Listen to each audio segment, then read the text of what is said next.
Pelesatnya roda ekonomi nasional terasa hambar di tengah kelas menengah ketika angka pertumbuhan ekonomi tampak manis di atas kertas. Realita di lapangan justru menunjukkan kantong rakyat makin kandas. Benarkah Indonesia diambang bangkrut? Dan untuk membahasnya kami sudah terhubung dengan Astronaci founder dan CEO Gema Guyardi. Halo Captain, apa kabar? Ya, apakah sudah Terima terdengar suara kasih. kami? Terima Iya. kasih, kabar baik. Terima kasih sudah mengundang saya. Terima kasih. Iya, long time no see nih, Cap. Gimana, safe landing ya? Nggak ada turbulensi? Safe landing, aman. Aman. Baru nyampe Jakarta ini langsung di airport sudah siap untuk Eljon. Waduh, terima kasih banyak ini waktunya. Terima kasih sudah berbagi bersama Prime Report ya. Kali ini ada turbulensi tampaknya saat ini di kondisi ekonomi tanah air nih, Cap. Di mana Indonesia tampaknya sedang mengalami triple shock ya. Ada fluktuasi rupiah, kenaikan BBM, bahkan tekanan inflasi. Benarkah Indonesia sebenarnya diambang bangkrut, Cap? Ya, masih jauh sekali dari bangkrut ya. Apa definisi bangkrut itu? Jadi kita harus menggunakan kata-kata atau terminologi yang menurut saya yang bisa dipertanggungjawabkan. Jangan hanya sekedar bilang bangkrut, bangkrut, bangkrut itu kalau sampai Indonesia bangkrut, paling tidak Malaysia, Singapura, Thailand, semua yang di Southeast Asia itu pasti kena krisis yang luar biasa karena hidup kita itu tidak bisa hidup sendiri. Itu semua harus bersinergi dan terikat satu dengan yang lain. Mari kita bicara secara fair. Kalau kita ngomong tentang bangkrut, kita aja bahkan resesi aja jauh dari resesi. Apa definisi resesi? Resesi itu adalah ketika PDB kita itu turun secara berturut tumbuhan negatif selama 2 kuartal. Itu saja kita tidak. Memang PDB kita 5,6% itu dianggap tidak real karena terlalu banyak belanja pemerintah di situ.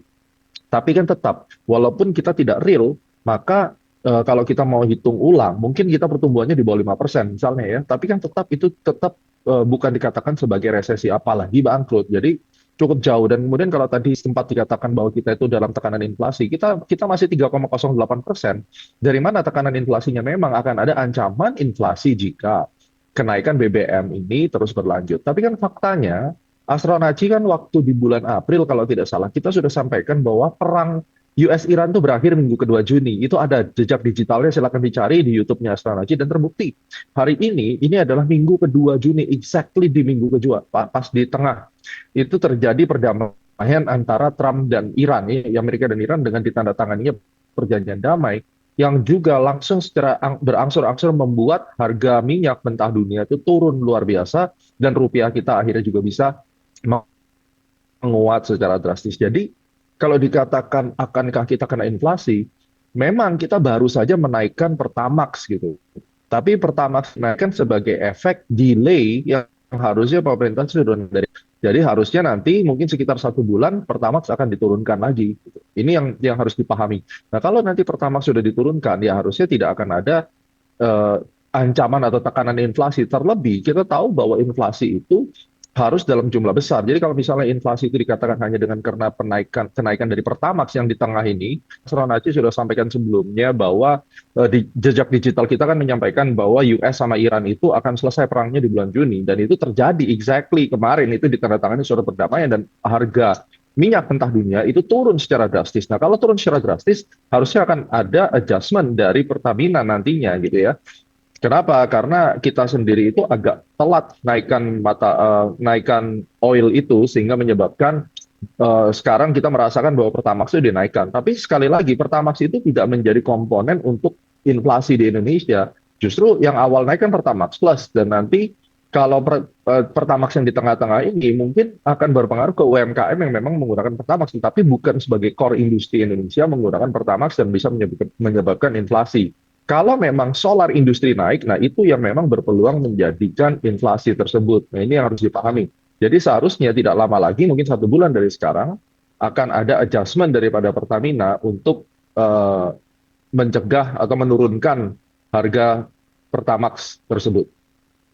Ya, Kap, ini kan sebenarnya gelombang protes ini dinilai sebagai akumulasi terkait tekanan biaya hidup begitu. di mana pada saat pelemahan rupiah, kemudian BBM dinaikkan secara mendadak, BBM non subsidi begitu ya, dinaikkan secara mendadak, yang dikhawatirkan akan semakin menekan daya beli khususnya masyarakat kelas menengah. Nah, apakah timing kebijakan ini sebenarnya tepat dilakukan saat ini? Iya, mau tidak mau harus dilakukan karena kan posisi harga minyaknya kan memang Indonesia itu kontrak di harga 70-an kalau tidak salah. Ya, hitungan APBN itu biasanya 70-an gitu. Jadi kalau misalnya harganya sekarang even 83, 84 itu tetap merugi dan memang harus segera di cut subsidinya gitu ya untuk yang Pertamax. Dan memang kan orang lain akan bicara, oh kenapa tidak melakukan efisiensi di bidang yang lain, kenapa harus rakyat dikorbankan. Tapi kan konsepnya tidak seperti itu. Kenaikan $1 daripada minyak mentah dunia itu sekitar 6 sampai 7 triliun kita mesti membayar. Gitu.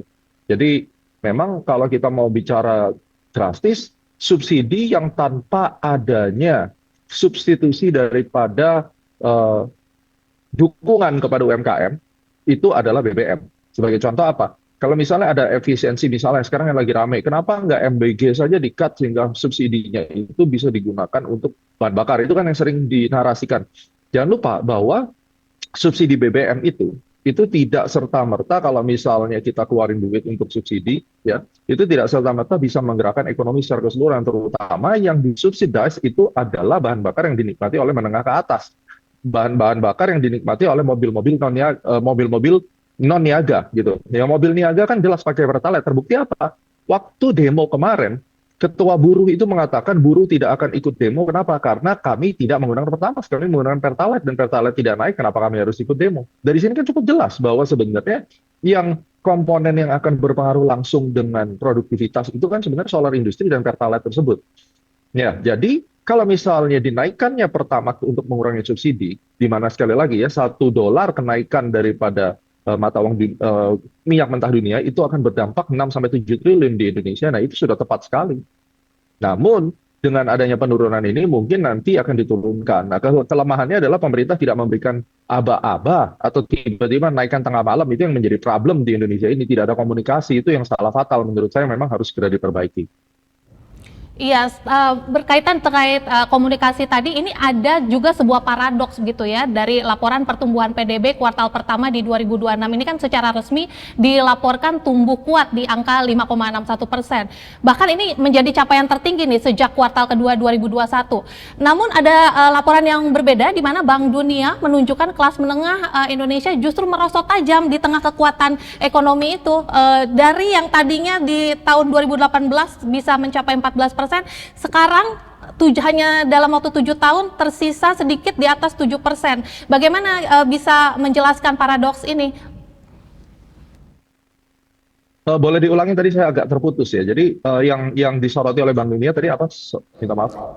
Dari Bank Dunia sendiri justru di tengah pertumbuhan yang cukup solid tersebut ada sesuatu di mana kelas menengah ini justru ada laporan merosot selama 7 tahun terakhir, bahkan saat ini tersisa hanya sisa 50%-nya, hanya sedikit sekitar 7% begitu di tahun 2025. Kira-kira bagaimana nih menjelaskan paradoks pertumbuhan ini, Cap?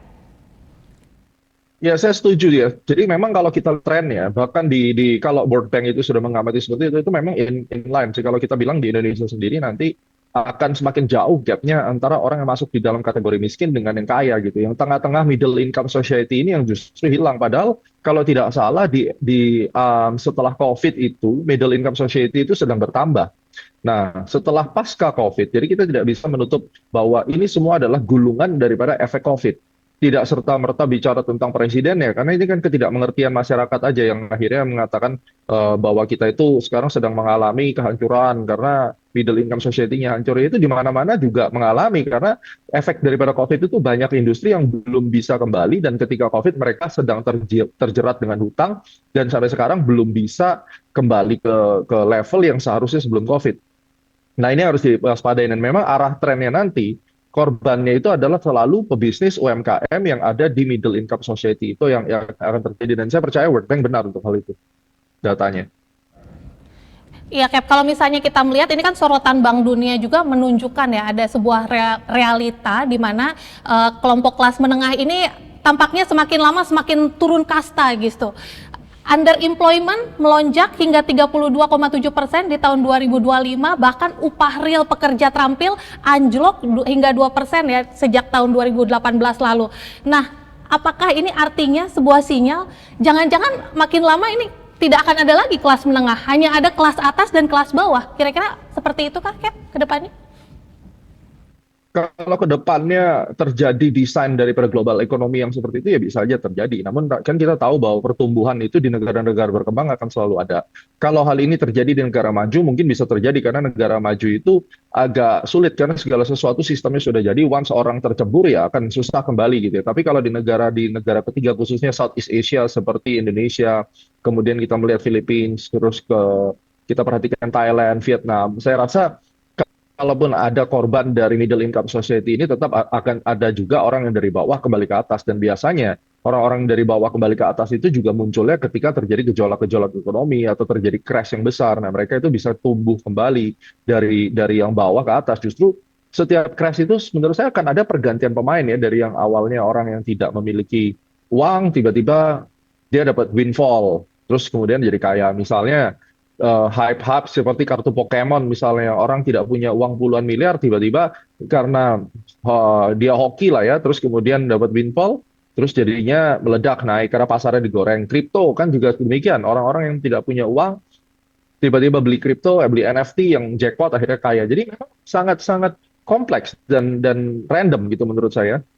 Tapi yang jelas Indonesia juga harus mempersiapkan bagaimana untuk negara ini bisa memberikan eh, solusi buat manusia-manusia yang berada di dalam middle income society yang terus terdowngrade, terdegradasi menuju ke kaum bawah itu supaya tidak bertambah banyak dan bagaimana orang-orang yang di level bawah itu bisa punya kesempatan untuk naik ke atas dan diharapkan pemerintah itu tidak hanya menekan masyarakat, tidak hanya mengagresi secara pajak, tetapi juga memikirkan bagaimana kebijakan itu dibuat untuk membantu rakyatnya untuk naik kelas. Ya, saat ini kan ada fenomena di mana makan tabungan begitu ya, ini lagi viral begitu di media Ya. sosial akibat tekanan cicilan yang mungkin makin tinggi dengan kenaikan biaya hidup. Nah, apakah Indonesia nantinya akan benar-benar terjebak nih dalam middle income trap? Jadi menjadi tua sebelum kaya nih, Kev? Iya, betul, betul. Jadi memang itu yang kita takutkan bahwa kita kegerus sama waktu dan yang harus kita pikirkan di negara manapun, ini di negara manapun, bahkan di negara maju seperti Amerika, ada orang hidupnya hanya mengandalkan gaji ya sebenarnya gaji dia untuk cukup untuk nutupin biaya hidupnya dia. Sampai at the end waktu begitu meninggal, kalau di Amerika memang dari gaji itu diambil sebagian untuk 401k ya, untuk uang pensiun gitu. Kalau di Indonesia mungkin diambil untuk BPJS. Tapi saya yakin itu pun nggak akan cukup untuk membuat hidup layak dan enak gitu ya untuk misalnya 20 tahun ke depan dengan adanya inflasi ataupun perubahan dan seterusnya. Makanya kita sendiri harus mulai berinvestasi untuk soft skill kita supaya kita bisa punya peluang untuk mendapatkan income yang lebih baik. Terjadi multiple stream of income dan kita bisa melipat gandakan apa yang kita punya melalui investasi, melalui kenaikan karir gitu ya. Nah, ini yang harus mulai dipikirkan.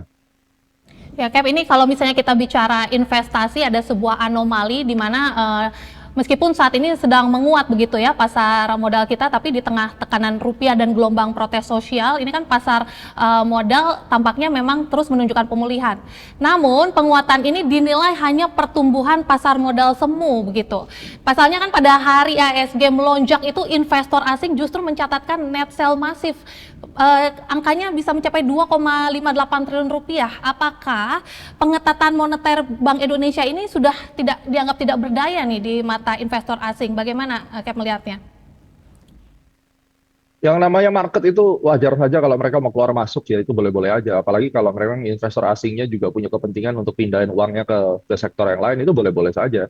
Tapi pada dasarnya kan kita melihat bahwa market itu tidak hanya asing saja. Untuk kenaikan ini kalau memang terjadi bahwa pemerintah sudah mulai turun tangan dengan Pak Dasko mengatakan akan BUMN itu untuk buyback sesuai dengan saran saya waktu saya bicara di MPR ya diundang pada saat itu di meeting oleh Dr. Ibas ya. Dan di situ saya menyampaikan bahwa yang bisa menyelamatkan negara ya pemerintah gitu. Jadi kalau misalnya pemerintah membeli dan asing net sell ya boleh-boleh aja.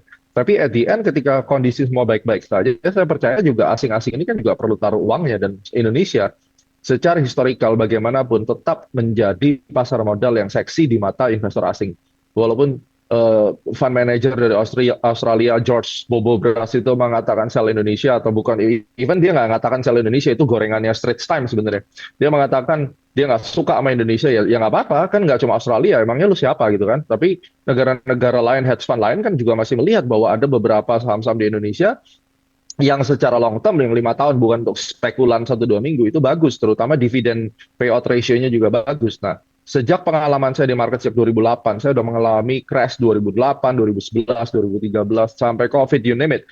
Market kita selalu kembali all time high. Itu yang selalu saya sampaikan ketika market crash kemarin. Artinya, pasar modal kita, ekonomi kita, itu akan menemukan keseimbangannya. Kita percaya untuk hal-hal yang seperti itu. Berapa besar sih kekuatan ketahanan pasar modal kita kalau misalnya saat ini masih terlalu tergantung dengan investor domestik, tapi asing masih terus melakukan net sell, seberapa besar daya ketahanannya sebenarnya, Cap? Ya, kalau net sell 1 minggu, tetapi misalnya akhir bulan nanti mereka menjadi net buy, mereka masuk, ya harusnya bagus. Yang harus kita lihat itu sebenarnya bukan masalah net sell per minggu dan eh, per 2 minggu. Yang kita perhatikan adalah sustainable daripada si emiten-emitennya ini sendiri. Makanya kan kalau kita perhatikan, ada 4 sektor di Indonesia ini yang bisa kita lihat untuk tahun 2026. Yang pertama itu adalah banking. Banking ini akan selalu menjadi backbone Indonesia. Terus kemudian kita juga melihat ada mining non-precious metal. Jadi kayak misalnya Inco, terus kemudian Tin, Antam, ya. Terus kemudian kita juga lihat yang precious metal yang berhubungan sama gold, karena gold lagi benar-benar digoreng, ataupun energi misalnya, itu juga masuk. Dan yang terakhir adalah konglomerasi. Jadi saham-saham 4 ini, konglomerasi sekarang kan saham-sahamnya Pak Prayogo Pangestu yang ada di market kita, yang memang bisa dikatakan marketnya gede, volatility-nya juga besar, beta marketnya juga besar. Jadi ini yang menopang market. Sehingga kalau kita perhatikan sampai akhir tahun, seharusnya ya saham-saham ini akan menopang kondisi market kita dengan signifikan. Ya, tinggal kita lihat yang mana yang di sell off dan kenapa harus di sell off. Tapi kalau misalnya dari domestik sendiri ngelawan, ya harusnya tetap akan sustain. Bagaimanapun saya percaya market cycle, dan apa yang ditinggalkan oleh ISG di harga level 8.800 itu 99% akan tercapai kembali di level tersebut. Dan saya melihat memang ada resiko market kita itu, kalau kita ngomong resiko ya, kan kita sebagai investor harus melihat resiko. Resiko ada di 4.000, di 5.030 itu ada, ya. Ada yang bilang juga di bawah 5.000, boleh, itu resiko. Tapi bukan itu poinnya. Poinnya adalah setelah target bawah resiko itu tercapai, akankah pasar modal kita kembali all time high? Berdasarkan historis tahun 98 sampai sekarang, jawabannya yes. Nah, kalau bisa all time high, bagaimana skenario-nya? Satu, ISG akan rebound mencapai 6.700-an, kedua akan mencapai 7.900-an, ketiga akan mencapai 8.870-an, dan kemudian yang keempat, all time high-nya ISG itu nanti di 10.000-an. Nah, ini yang akan menjadi agenda kita sampai tahun 2029. Artinya dalam 3 tahun ke depan, kita sekarang sedang mempersiapkan, bensin sedang diisi, tenaga sedang diisi untuk ISG lompat lebih tinggi menuju level 10.000-an. IHSG akan menuju all time high, menuju level 10 ribuan begitu, Cap? Yes. Baik, apakah itu akan apakah itu akan terjadi dalam waktu dekat? Tidak, itu adalah time frame yang saya berikan dari tahun 2027 sampai 2029. Jadi kita punya waktu 2 tahun sebenarnya, dengan segala macam tantangannya apapun itu. Tapi siklus yang saya lihat, yang mana ini juga seperti yang saya lihat ketika COVID, semua orang udah patah harapan, tapi saya menyampaikan bahwa akan ada all time high pada saat itu di tahun 2020. Yes, it happened, dan juga hari ini boleh dicatat perkataan saya, 8.800 sekian itu 99% akan tercapai kembali dalam durasi mungkin sekitar 1 tahun atau maksimum 1 tahun 6 bulan gitu ya. Tapi yang saya peduli adalah apakah ISG ini akan all time high, dan kalau all time high ke berapa? Sekitar 10.500 itu adalah all time high minimum yang akan dicapai oleh ISG. Timestamp aja. Sekarang adalah 15 Juni 2026. Mungkin 15 Juni 2028 kita ketemu lagi dengan pembahasan review yang hari ini gitu.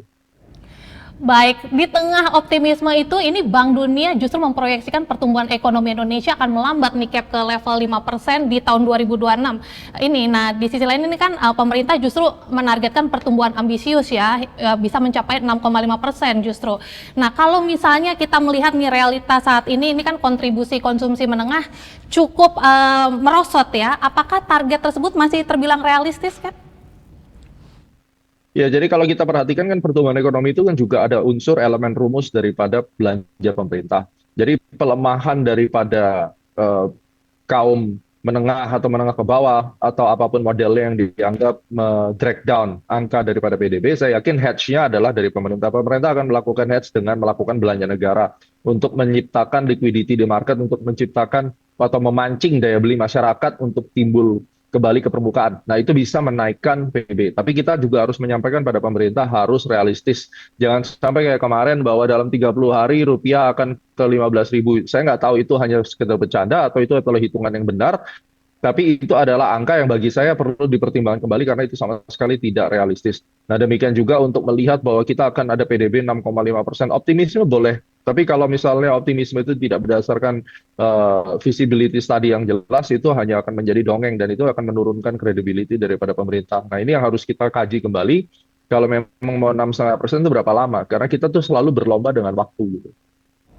Ya tentunya ini ada yang menjadi sebuah sorotan juga bagaimana program-program populis tetap dipertahankan termasuk program makan bergizi gratis ini yang menjadi salah satu pemicu akumulasi gelombang protes tersebut. Nah ini kan berada di tengah tekanan fiskal dan juga kenaikan subsidi energi.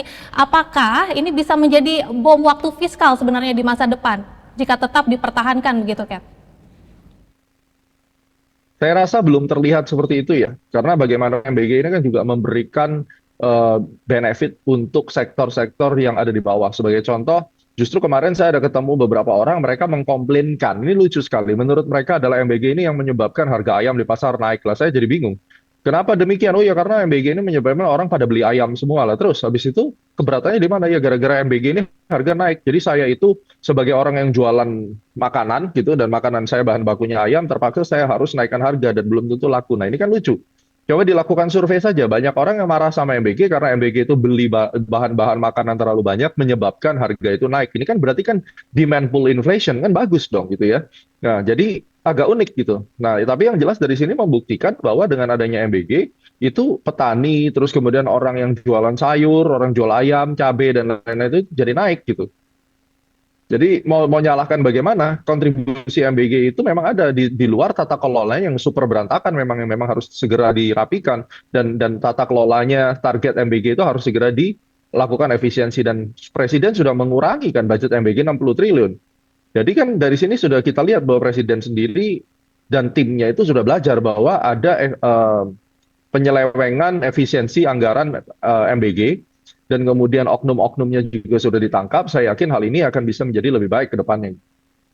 Ya, Cap, sebenarnya kan yang menjadi salah satu isu paling krusial adalah adanya gap antara komunikasi pemerintah pada saat menyampaikan kepada publik begitu.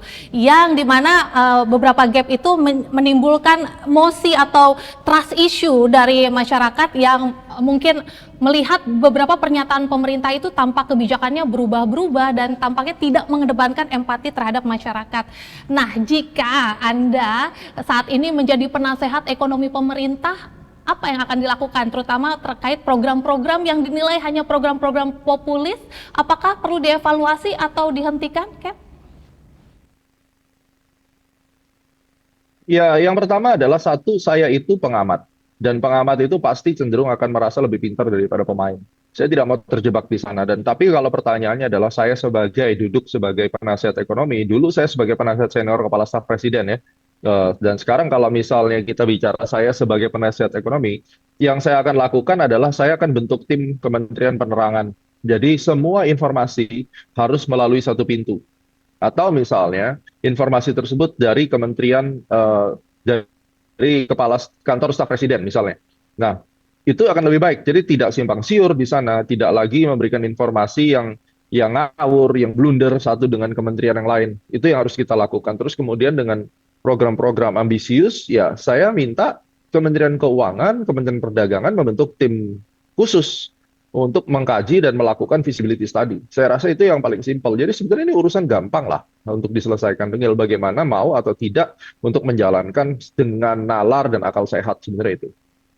Ya, jika kita melihat ke depannya ke ruang kebijakan moneter jika sudah sangat sempit dan kelas menengah terus menyusut, apa nih saran yang paling krusial saat ini bagi kebijakan pemerintah untuk segera mengambil titik tengah begitu agar daya beli juga segera pulih dan kepercayaan publik tidak semakin merosot, bagaimana, Cap? Ini pertanyaan bagus. Yang pertama adalah birokrasi itu harus dirapikan. ya, jangan memberatkan masyarakat. Masyarakat UMKM mau bikin bisnis, dia harus mengeluarkan kos-kos karena ada oknum-oknum yang minta-minta nggak karu-karuan, ada pungli dan seterusnya. Ini harus pure dibersihkan. Pabrik-pabrik yang mau invest di Indonesia kehalang dengan aturan birokrasi yang panjang, ada ormas yang tidak bisa diselesaikan, ormas-ormas bermain dengan para aparatur negara, ini harus segera dibersihkan. Kalau enggak, uang akan pindah ke Vietnam. 200-300 miliar, ngapain orang bikin pabrik di Indonesia tidak didukung? Yang ketiga adalah urusan pajak. Pajak dan bea cukai jangan menjadi musuh daripada masyarakat. Pajak dan bea cukai harus bisa tetap mengambil bagian yang sudah seharusnya diambil dari masyarakat, tetapi jangan membuat masyarakat semakin tidak percaya dengan pemerintah. Ini saran dari saya, karena banyak banget yang mengeluh tentang pajak dan bea cukai ini, yang mana Pak Kementerian dari Kementerian Keuangan juga sudah ikut bergabung di dalam memberikan perbaikan-perbaikan, ya. Dan kemudian yang keempat, jangan mengambil sebuah kebijakan yang tanpa dipikir dahulu dan kemudian akhirnya membuat chaos di masyarakat, terutama ketika komunikasi tidak diberikan dengan baik. Dan yang kelima, bangunlah ekosistem usaha, ekosistem dari angkatan kerja, ya, karir di Indonesia ini untuk bisa menjadi lebih baik dengan tegas dan tanpa adanya blunder. Dan itu merupakan tata kelola negara yang menurut saya harus segera berubah dari tata kelola negara yang fokus pada ego sektoral menjadi tata negara yang fokus pada holistic approach. Nah, apa artinya holistic approach? Artinya lebih memikirkan kalau saya bikin kebijakan ini, itu masyarakat saya bagaimana? Apakah masyarakat saya akan mengerti? Misalnya kebijakan dari Kementerian Perdagangan, apakah sudah disinergikan dengan kementerian yang lain? Jika tidak disinergikan, maka korbannya langsung adalah masyarakat. Kredibiliti pemerintah itu turun, maka tidak ada kepercayaan dari masyarakat, dan tentunya mereka juga akan setengah hati untuk melakukan kontribusi kepada negara. Nah, ini kalau bisa dikerjakan terlebih dahulu, saya percaya nanti akan lebih pure sehingga orang tidak lagi melihat bahwa adanya pertumbuhan ekonomi semu dan memang akan tercermin dari produktivitas dan foreign direct investment. Baik, terima kasih Kapten Gema untuk waktu dan diskusinya di Prime Report kali ini. Sukses dan sehat selalu, Kapten. Terima kasih, selamat malam. Baik, terima kasih. Dan pemirsa Prime Report, jangan kemana-mana karena Prime Report akan segera kembali. Prime Report yang didukung oleh